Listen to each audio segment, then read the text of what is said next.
Hello everyone, সবাই কেমন আছো? আশা করি খুব ভালো আছো। আমিও খুব ভালো আছি, কিন্তু জানি না কেন আমার জীবনে এত ল্যাদ কেন বাবা।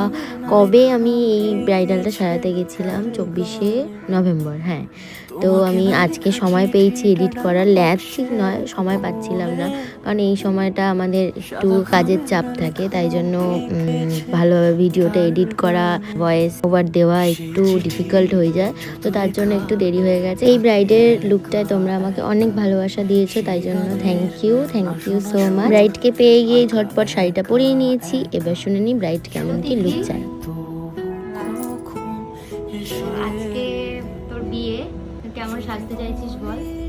তুই যেরকম করে সাজাবি, শুধু সামনে মানে বেশি ফোলা হবে না, তুই তোর মতো করে সাজাবি, বুঝে মানে ন্যাচারালটা বদলে বাস। আর কলকা কলকা সিম্পল বেশি। তো তোমরা তো শুনেই নিলে ব্রাইড কীরকম কী লুক চাইছে। তো আমি ওর কথা মতনই করার চেষ্টা করেছি, কিন্তু আমি ওকে একটা সাজেশন দিয়েছিলাম কি কলকাটা তুই যদি সিম্পলের ওপরই কিন্তু গালে করিস তাহলে খুব ভালো লাগবে। প্রথমে ও একটু ভয়ই পাচ্ছিল, বাট আমি বললাম ঠিক আছে, লুকটা আগে হোক, তারপর তোকে দেখিয়ে যদি তুই বলিস করতে তাহলে করবো, নাহলে করবো না। লিপস্টিকটা বলেছিল যে যেমন তোর মনে হয় যেটা দিলে ভালো লাগবে তো সেটাই দিবি। আমিও সেরকম কাজ শুরু করে দিয়েছি। দেখো বেস মেকআপও একদম কমপ্লিট হয়ে গেছে। বেস মেকআপ করার পরই ওকে কতটা সুন্দর লাগছে। ব্রাইড কিন্তু খুবই ফেয়ার ছিল, তো ওর বাড়ির লোক বলে দিয়েছিল যেন বেশি ফেয়ার না করি। তো আমি ওর স্কিন টোন রেখেই মেকআপটা করেছি। ও যেহেতু খুবই ফেয়ার, তো ওর মেকআপটাও আমি ফেয়ারের দিকেই রেখেছি। আর আমি স্কিন টোন রেখেই মেকআপটা করি, হাতের সাথে মুখের মিল রেখে আমি মেকআপ করতে পছন্দ করি। তো আমি সেরকমই ওর ক্ষেত্রেও তাই করেছি। সেদিন একটা বড় ব্লান্ডার হয়ে গেছিলো, সেটা হচ্ছে লাইনার করাতে গিয়ে মানে ব্রাইট চোখ খুলে দিয়েছিল আর লাইনারটা পুরো ওপরে লেগে গেছিলো। সেটা আমি পরে ভালো করে ম্যানেজ করে নিয়েছি। একদমই বোঝা যাচ্ছিল না যে ওর চোখের ওপরে লাইনার লেগে গেছিলো বা কিছু। দেখো এতটা পর্যন্ত ব্রাইটকে মানে এখনই যেন খুব সুন্দর লাগছে। এটা সিজনের ফার্স্ট ব্রাইড ছিল আমার, তো আমি ওকে সাজিয়ে খুব হ্যাপি ছিলাম। একটা কথা না বললেই নয়, আমার সাথে যারা থাকে তারা থাকে বলেই আমি শান্তি মনেই কাজটা করতে পারি। আমার সাথে বৃষ্টি, কাবেরী আর একটা দিদি আছে, সেও থাকে। তো আজকে আমার সাথে ছিল হচ্ছে কাবেরী। ওরা থাকে বলে একটু নিশ্চিন্ত হওয়া যায়। তো যাই হোক, ওদেরকে অনেক থ্যাংক ইউ। এবার আসি ব্রাইডের কথায়। ব্রাইড কিন্তু ভীষণ শান্ত। দেখো ওর চোখের ওপরে কিন্তু লাইনারটা লেগে গেছে। তো যাই হোক, আমি ওটা পরে ঠিক করব, তো তোমাদেরকেও দেখাবো। তো দেখো এখানে দুই চোখেই লেগে গেছে। তো যাই হোক ম্যানেজ করেছি। দেখো বোঝা যাচ্ছে না যে ওপরে কিছু লেগে আছে বলে। ব্রাইডরা বুকিং করার পরে আমি তাদের সাথে একটু ফোনে কনভারসেশন করে নিই যে কেমন কি কিনতে হবে বা কিছু। তো সেরকমই একদিন ওর সাথে আমার কথা হচ্ছিল।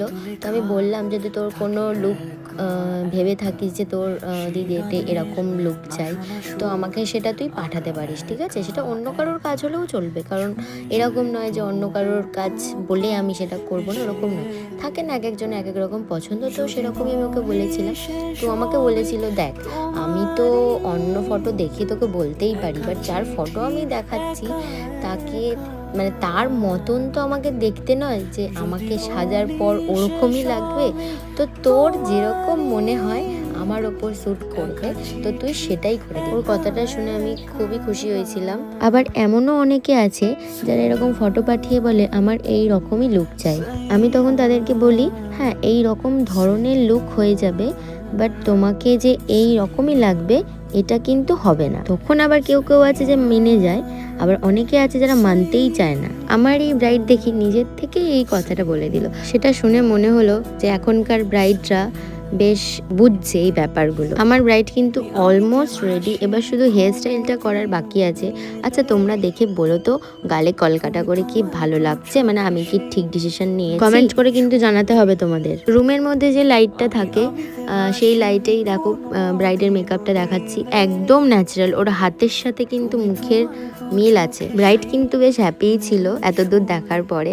দেখো ওর হাসি দেখেই বোঝা যাচ্ছে যে ও কতটা খুশি। আমি আমার সব ব্রাইডদেরই বলে দিই যে এই রকম ধরনেরই গাজরাটা নেবে, তাহলে বেশ ভালো লাগে দেখতে।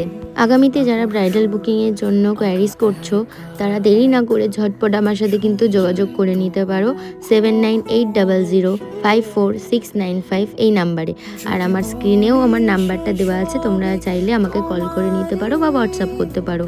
2027-এর বুকিং কিন্তু অলরেডি আমি নিয়ে নিয়েছি। তো 26-এ যারা যারা বুকিং করতে চাইছো বা 27-এর বুকিং করতে চাইছো তারা কিন্তু দেরি না করে ঝটপট যোগাযোগ করো, তোমাদের স্পেশাল ডেতে যাতে এরকম সুন্দর সুন্দর মেকওভার আমি তোমাদের দিতে পারি। দেখো তো আমার ব্রাইডকে কেমন লাগছে, পুরো একদম লক্ষ্মী ঠাকুর লাগছে, তাই না? ভীষণ মিষ্টি লাগছিল।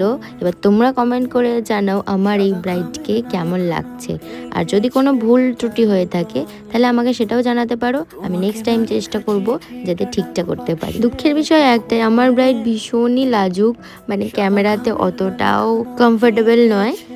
হ্যালো তিথি, হাই। তো আজকে আমার কাছে সেজে তোর কেমন লাগলো বল? তোর কাছে সেজে খুব ভালো লেগেছে আমার। ভালো লেগেছে? হ্যাঁ, তুই চাইছিলিস যে সিম্পলের ওপর হেয়ার স্টাইল হবে, হ্যাঁ, তো সবটাই হয়েছে। সবটা মনের মতন হয়েছে তো? হ্যাঁ, খুব মিষ্টি লাগছে তোকে। Thank you. তোমরা তো শুনেই নিলে কতটা লাজুকও, যেমন মিষ্টি ওর কথাবার্তা তেমনই মিষ্টি ওর ব্যবহার। তো থ্যাংক ইউ সো মাচ তিথি, আমাকে তোর স্পেশাল ডেতে বুকিং করার জন্য। সমস্ত কিছু হয়ে যাওয়ার পর ওর বান্ধবীরা চলে এসেছিল ঘরে, তো দেখো ওর বান্ধবীরা কি বলছে দেখে। কেমন লাগছে বান্ধবীকে?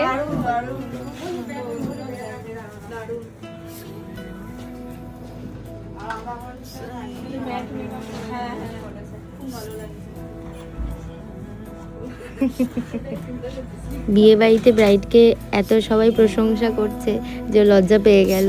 তো যাই হোক, ব্রাইড করার পরে আমাদের অবস্থাটা এরকমই পাজল থাকে। কাজের পর এরকম অবস্থা আমাদের, খুবই বাজে অবস্থা, ঘেমে স্নান। শীতকাল না গরমকাল ধরতেও পারবে না। সত্যি নভেম্বর মাসেও যে এতটা গরম থাকবে, আমি 24 তারিখে এসি অন করে সাজাতে হয়েছে, এতটা পরিমাণে সেদিন গরম ছিল। তো যাই হোক, আমরা এবার বাড়ি চলে যাচ্ছি। আর রাস্তার কুকুরগুলো দেখে আমাদেরকে এরকমভাবে তাড়া করছে যে এইরকম ব্যাগপত্র নিয়ে আমরা কোথায় চললাম। তো যাই হোক, thank you so much for watching. এইরকম আরও সুন্দর সুন্দর কাজ তোমাদের সাথে শেয়ার করব, সব তোলা আছে গ্যালারির মধ্যে, সময় পাচ্ছি না বলে তোমাদের সাথে শেয়ার করতে পারছি না, বাট খুব তাড়াতাড়ি শেয়ার করব। তো আসছি আজকের মতন, টাটা, সবাই ভালো থেকো, থ্যাংক ইউ।